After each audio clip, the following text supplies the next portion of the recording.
तो फिर बोलते हैं कि देश गड्ढे में जा रहा है। अरे गड्ढे में जाएगा, जाएगा क्यों नहीं? ऐसे बैंगनबाज को आप देखोगे तो जाएगा वो बिल्कुल। आचार्य प्रशांत कितनी किताबें पढ़ रहा है, साइंटिफिक जो रीजन वो दे रहा है। क्या चल रहा है यार? बेसिकली नरक तो यही है कि तुम्हारी कथा में आ गई, इससे बड़ा नरक।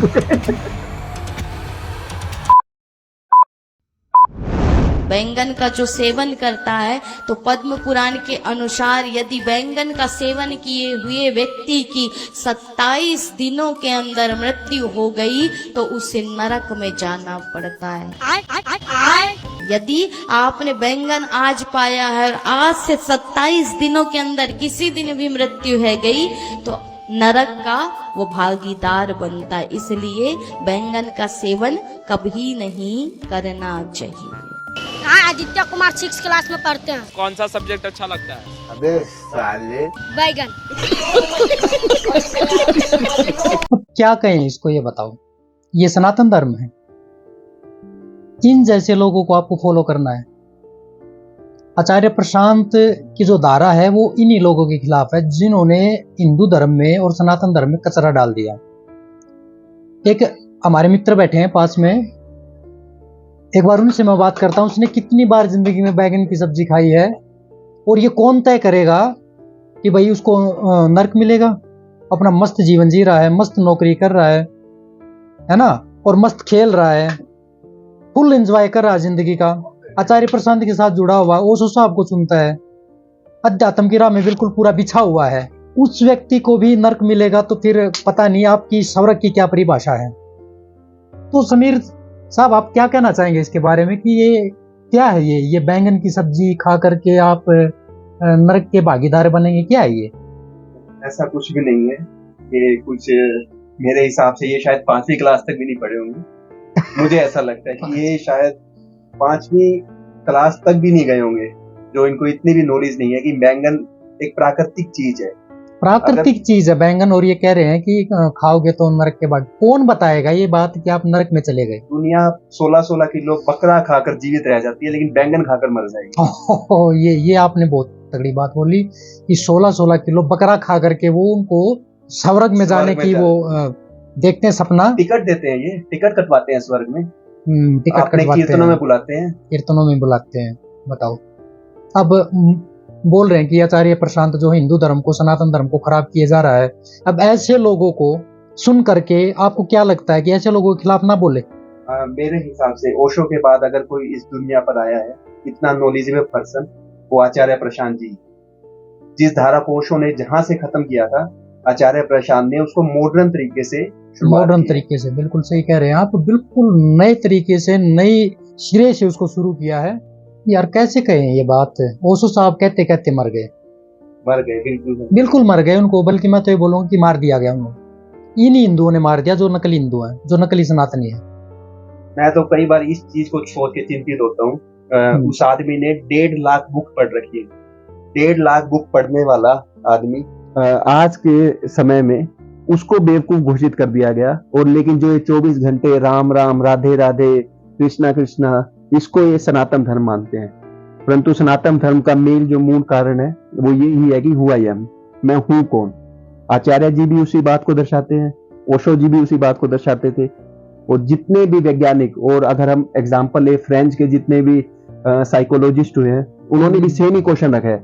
या अमेरिका के जितने भी सुकरात हो गए, कोई भी हुआ, जितने भी दार्शनिक है, सभी ने यही केंद्र भाव रखा कि भाई वास्तव में अहम मैं क्या है, इसकी तरफ केंद्र है। और ये सारे के सारे दार्शनिक, ऐसा नहीं कि वहां की स्टडी करके इन्होंने आत्मज्ञान आ गया हो।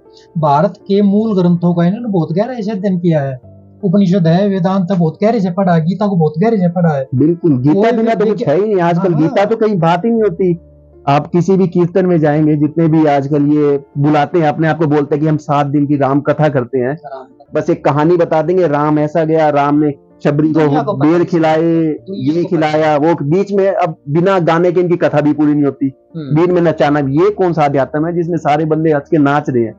अध्यात्म में कभी था ही नहीं। नाच भी कौन सा रहे हैं कि जो फिल्मी गाने हैं, तर्जों पे शब्दों का थोड़ा सा बदलाव करके उसके बाद फिर नचा रहे हैं लोगों को। और लिरिक्स भी कई बार ऐसे लगते हैं, जैसे एक मैं बहुत बड़े सिंगर हैं, उनका नाम तो नहीं लेना चाहूंगा, लेकिन उनका गाना है कि सेठों में सेठ फोटो सटेट, बाबा हमारा सबसे ग्रेट।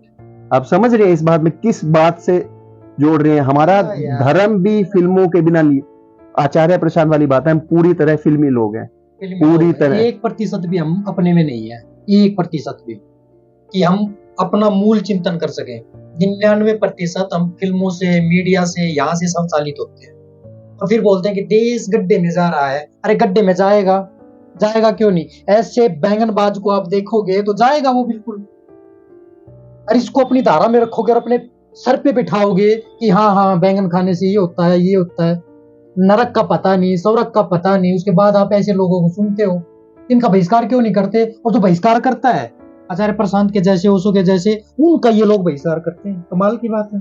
उनको तो धार्मिक मानते ही नहीं है यार ओशो ने कितनी किताबें चाट ली, आचार्य प्रशांत कितनी किताबें पढ़ रहा है, साइंटिफिक जो रीजन वो दे रहा है। इनकी तरह बेवकूफ नहीं है। थोड़ा सा मैं बैकग्राउंड बता दूं आचार्य प्रशांत का।